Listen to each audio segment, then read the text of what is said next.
every year is my year. Conor McGregor, you're taking everything I work for.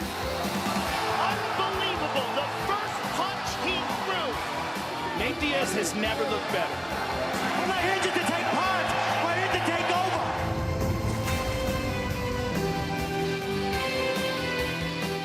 It is over in Vegas. It was not for the squeamish, whether you were a fight fan or not. It was a battle of two stunningly courageous fighters, both absolute warriors, but it's Conor McGregor with the majority decision victory over Nate Diaz. We're joined by the #2 contender in the featherweight division, Frankie Edgar. First and foremost, your thoughts. Did the judges get this decision right? Yeah, I think they did. It was close. I had it 3-2. You know, Conor did what he had to do. Came out and was very relaxed. Threw kicks. I think he threw 20 leg kicks, in that first round.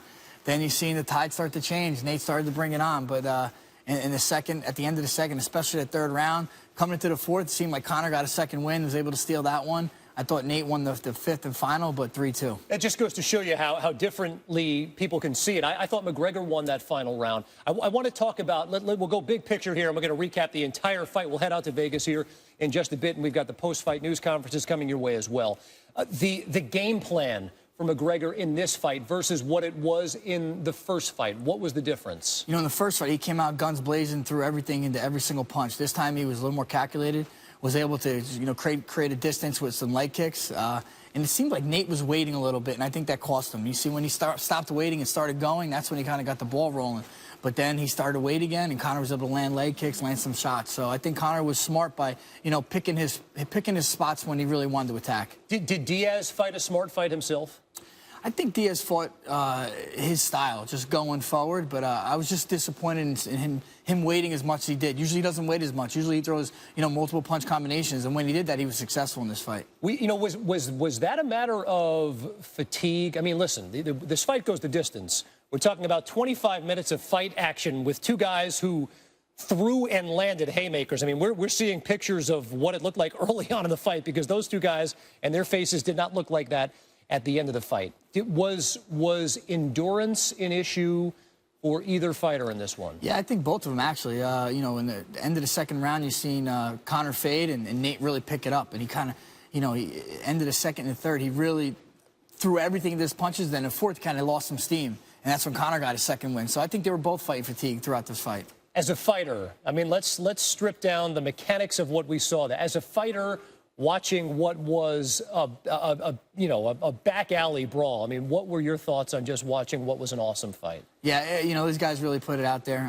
You could tell there was a lot of animosity between these guys leading up to this fight, and they fought with everything on the line. They fought with a lot of heart. I mean, both bloodied up. Gave it the raw, emptied the tank. You got to give it up to those guys. But respect as well, right? I mean, listen, there is an element of the sport where you need to sell a fight, especially if you're the headliner, and they certainly have done that throughout their news conferences over time. But there was a mutual respect at the end of the fight, too. Yeah, absolutely, man. We're martial artists, and for the most part, most guys are you dap it up and say, hey, great fight.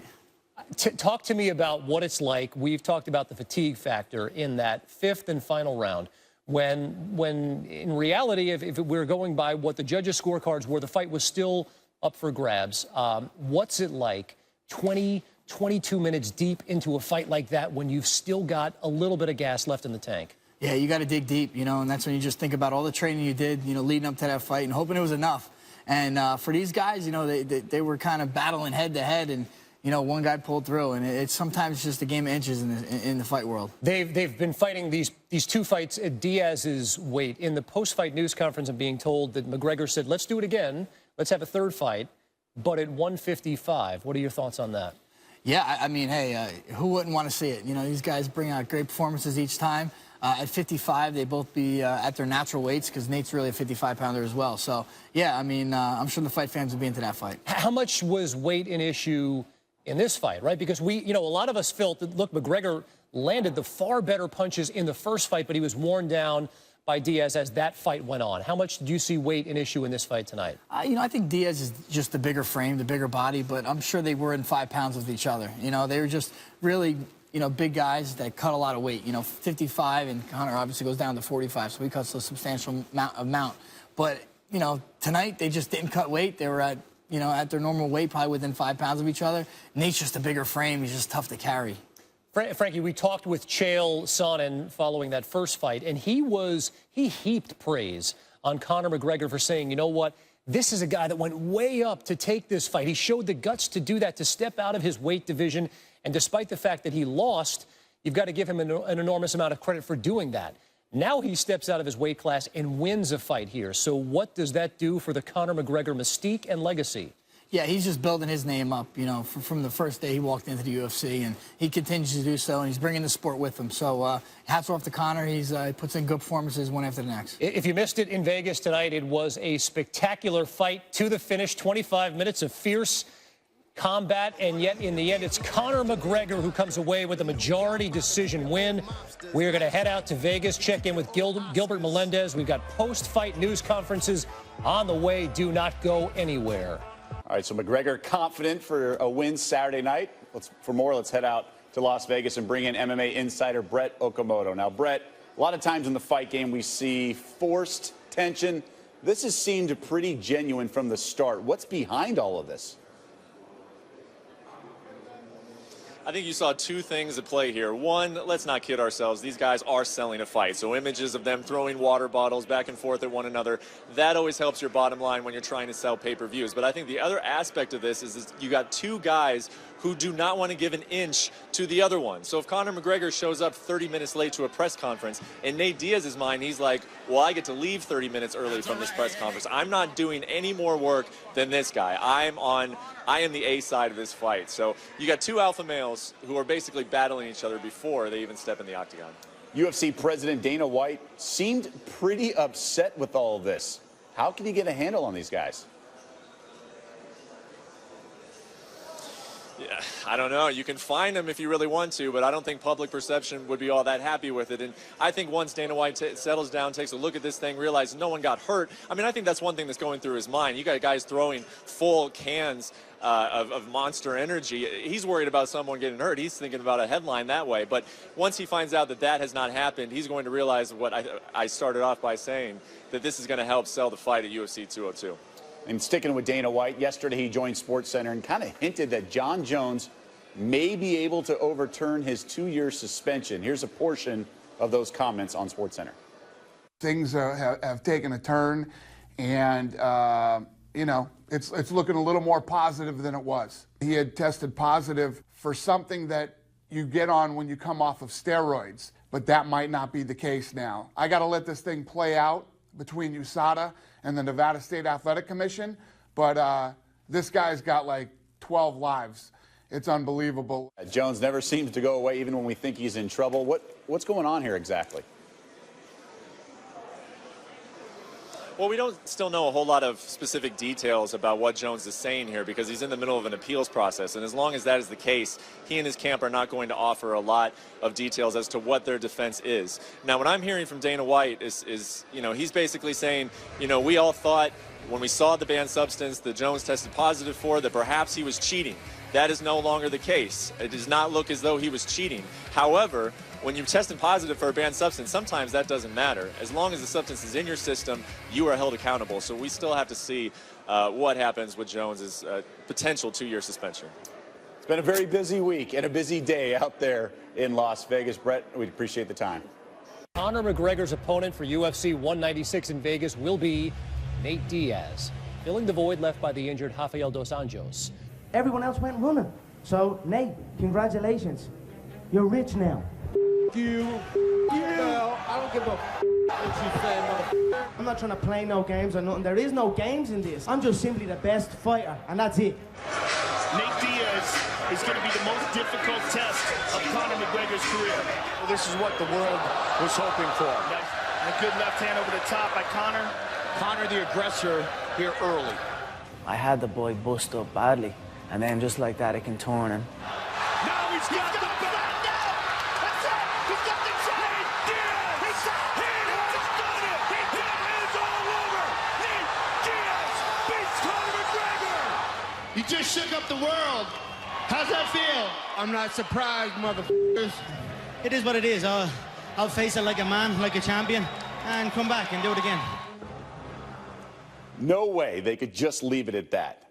Nate Diaz and Conor McGregor had to have a rematch, and it's this Saturday at UFC 202. Remember, they were supposed to headline UFC 200, but McGregor tweeted that he was retiring from the UFC. So President Dana White pulled McGregor from that card. However, just 2 days after that announcement, McGregor reversed course, saying that he was ready to fight in UFC 200. Yet Dana White stood firm and said the fight would not happen. Eventually, an agreement was reached. The major difference for this one, Diaz has had plenty of time to prepare. Remember, in the first bout, he only had 11 days as he was a late injury replacement. Let's go out now to Las Vegas and welcome in Gilbert Melendez, who trains with Nate Diaz and will be in his corner on Saturday night. Now, Gilbert, you had a chance to talk to Nate after today's fireworks at the press conference. What did he have to say?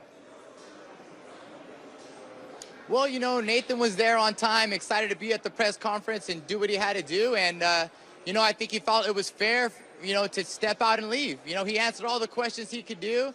And he felt he was disrespected by Conor going out there and showing up late. So, you know, he started stepping out. Some trash talking happened in both ways. Bottles went flying. I mean, it was a spectacle. It's part of the fight game. But, again, you know, Nate felt like he did his part. And it was fair for him to step out of there. And he did all he had to do and answered all the questions he had to do.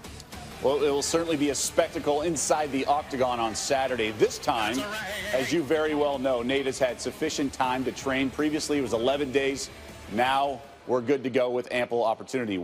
In what way will Nate Diaz be different in this fight? Well, with the full training camp, you're allowed to prepare. And that means he gets to sharpen the tools he already had in the first bout, meaning he gets to run more, he gets to swim more, he gets to bike more, and he also gets to spar more. With a lot of sparring rounds, you become a better fighter. Why? Because your form becomes sharper, your timing becomes better, you gauge your distance. So we're going to see the same Nate Diaz, but a lot more sharp out there. Again, he had 2 weeks notice last time, and I think with the full training camp, he'll just be a complete fighter, the same complete fighter he was the last fight, but you'll see him way sharper. And despite the short notice, obviously Nate won the previous fight. What changes from Conor is your team expecting in this rematch? Well, we're expecting Conor to come in better shape, looking to throw his punches and have a higher punch count, but as well as not throw his harder punches. He's going to try to be elusive at times as well. But we also know Conor isn't an elusive fighter. He's not a footwork type of guy. So eventually we know they're going to stand toe-to-toe. And again, Nate just has to do what he did last time, is control the distance, land his 1-2, make Conor miss, make Conor take a bad shot, make a mistake, and capitalize. And this was McGregor's first loss since coming over to the UFC. Also the first time he had to go up in weight. You're expecting him to be in better shape. But as a fighter, how does that going up in weight affect your approach to a bigger opponent? Well, now we know that Conor cannot finish Nate. Or it's a possibility, but he didn't. So he has to anticipate that it could be a longer fight. This is not a sprint. It's a marathon. So he has to pace himself. So the smaller fighter needs to take a little off his punches, pick his punches wisely, and understand that he needs to find the perfect target, because that's the only way it can really change the momentum of the fight against Nate Diaz. Diaz won the first fight, but McGregor's still a slight favorite at the sports books out there in Las Vegas. Gilbert, we appreciate the time. Good luck to your team, and maybe we'll see more fireworks between now and Saturday night. McGregor will at least be a little bit humble because he got his butt whooped. That's not the case. No, you said that in the pre-show meeting, and so wrong. Half the room was like, oh, no, this is going to be so ugly. You're like, no, I think he's humbled himself. They think he found the thing called Zen. Not so much. So Saturday's UFC 202 is going to be a lot of fun. Looking forward to that. Yeah, Brett Okamoto, and we have more from Vegas, and Gilbert Melendez have more from Vegas. Here in Las Vegas for the UFC 202 press conference on Wednesday, and what a press conference it was. Brett Okamoto alongside Gilbert Melendez. You had Conor McGregor showing up late to the press conference and irritated Dana White. Nate Diaz deciding, you know what, I'm going to leave this press conference early. Water bottles are thrown. People are ducking, running for cover. Gil, you train with Nate Diaz. You know him just as well as anybody. What did you make of the mayhem that we saw on Wednesday? I thought it was great. You know, Nathan showed up early, showed up on time. You know, he is the A side of this show. You know, so he feels like he doesn't need to stay there. He answered all the questions he needed to answer. I thought it was fair for him to get up and leave. You know, for all the stuff that happened afterwards, hey, that's the fight biz, and that's what happens. Take us into the mind a little bit of Nate Diaz. This is a guy who has, done his thing for over a decade and never really been at the pinnacle of the sport as he is now. Now all of the attention is on him. He's fighting Conor McGregor, who's looked at as the greatest star in this sport at the current moment. What is going through his head right now? I think he's excited. I've been hanging out with him. He's very loose. He's very lax. Even after the whole altercation out there, we giggled about it a little bit, But Nate's the type of guy, growing up, it's part of his personality. You push him, he's going to confront you, and he's going to push back twice as hard. And that's what he does with everybody, and it translates perfectly in the octagon, and that's what he's doing here. He's not letting Conor push him around. We talked about the mental warfare of Conor. That was a big topic in their first fight and his previous fights. But what about the mental warfare of Nate Diaz and what he did today? Mental warfare, I think that's a great way to sum it up, and it has been entertaining to watch already, and it's only Wednesday. The fight is at UFC 202 on Saturday at the T-Mobile Arena. All right, Brett and Gilbert. It's a rematch nearly 6 months in the making. Diaz-McGregor Part 2 at UFC 202 this Saturday in Las Vegas. Diaz, he beat McGregor back in March via submission, the same way he's won 8 other fights during his career. Now, McGregor, meanwhile, relies on his striking as he owns 6 career knockouts.